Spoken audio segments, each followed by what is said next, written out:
TomoNews presents Polar Vortex. Polar vortex brings dangerously cold weather to New England.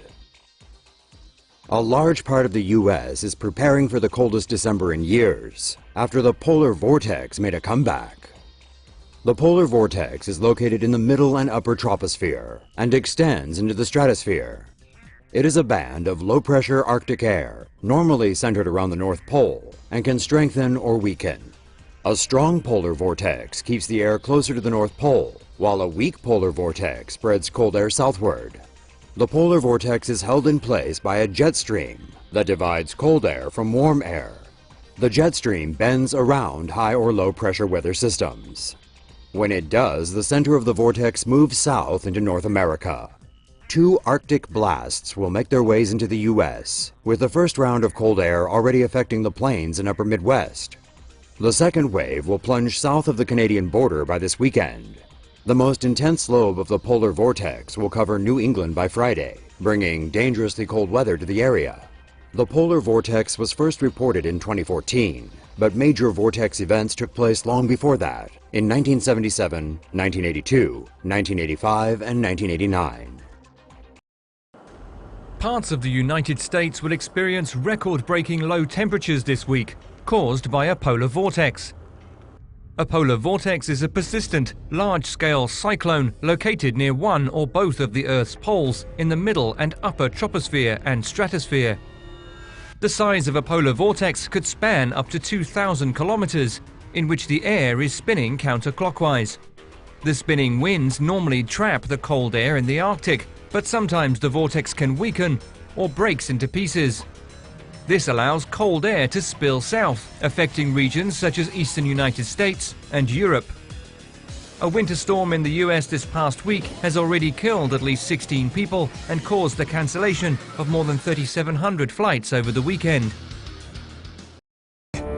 Allow me to break the ice.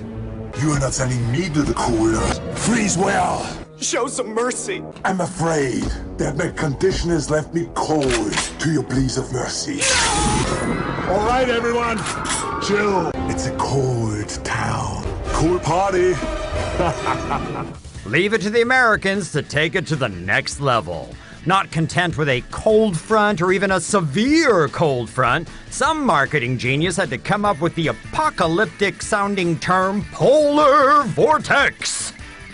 All right, I mean, we know a polar vortex is in fact a real weather thing, but the media's handling of the whole thing has been a bit much. Really? Did she escape by the skin of her teeth? Did her plane almost get sucked into the vortex?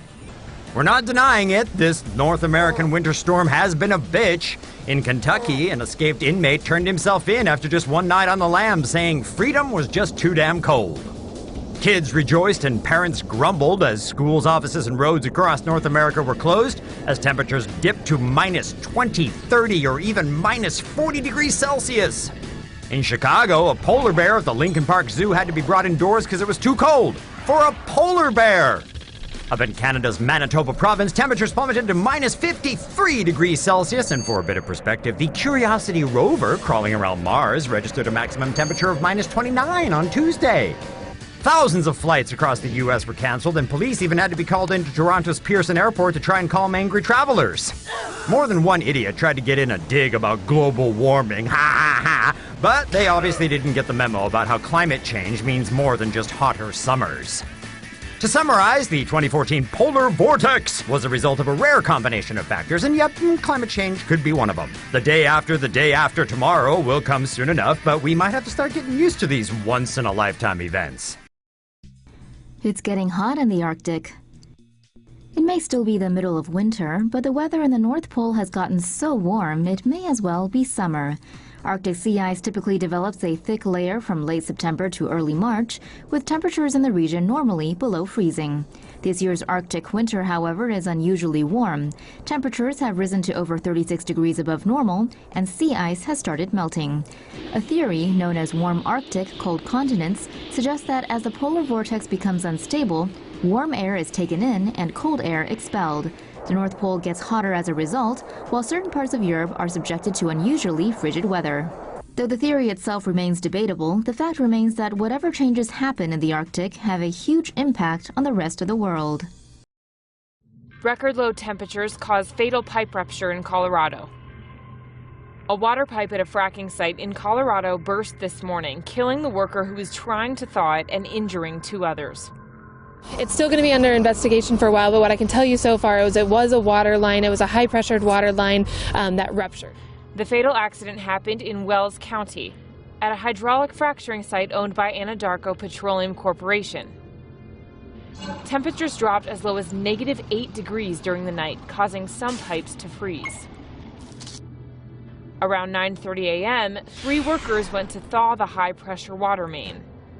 That's when one of the pipes suddenly burst, and according to the spokeswoman, water shot out with enormous force.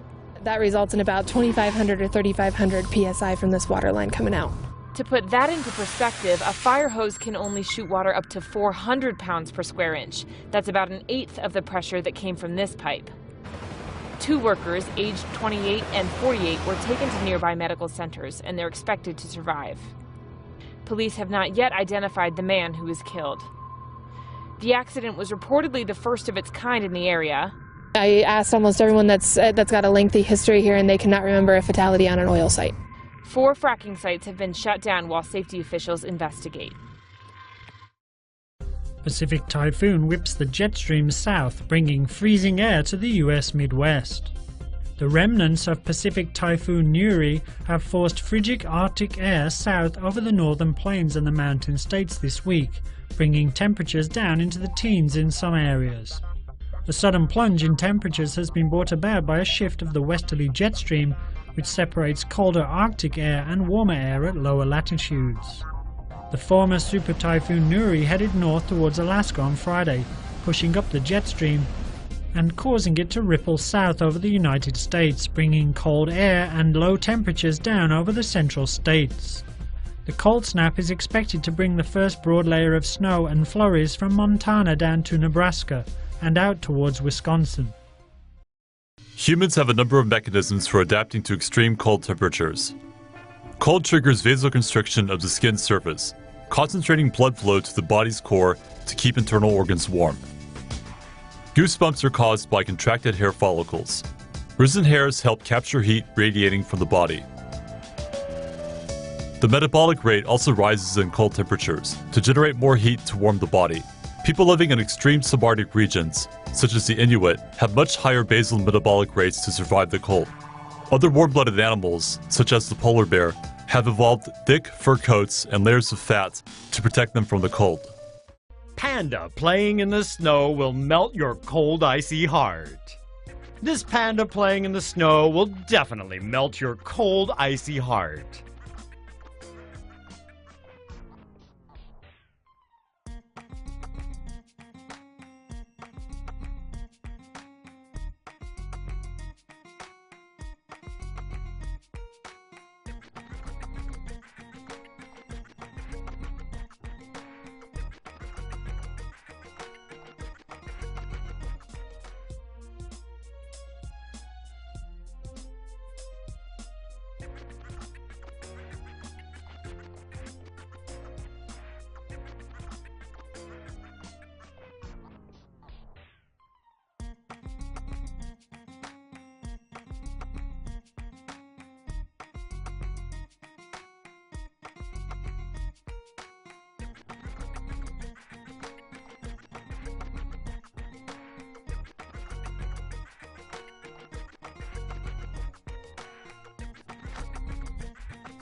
Melting sea ice is bad news for polar bears.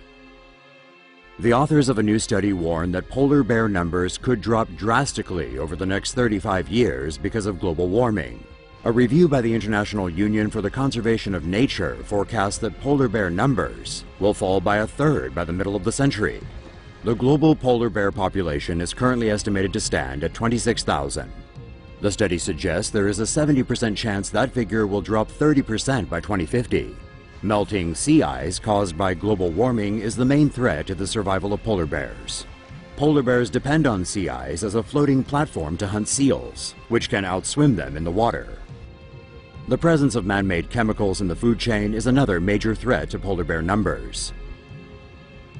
The International Union for the Conservation of Nature monitors endangered species on its red list. The organization classifies polar bears as vulnerable, meaning the species faces a high risk of extinction in the wild. Many people in Canada are experiencing loud noise caused by a phenomenon known as frostquakes. Frostquakes happen when groundwater seeps into the soil and bedrock after a heavy rainstorm or snow. When temperatures fall rapidly, the water trapped in the soil and bedrock freezes. Water expands when it freezes, putting pressure on the surrounding soil and bedrock. The pressure from the expanding ice eventually causes the soil and bedrock to crack, creating a loud noise and occasionally shaking the ground. Frostquakes might feel like a localized earthquake, but they are in fact non-tectonic events.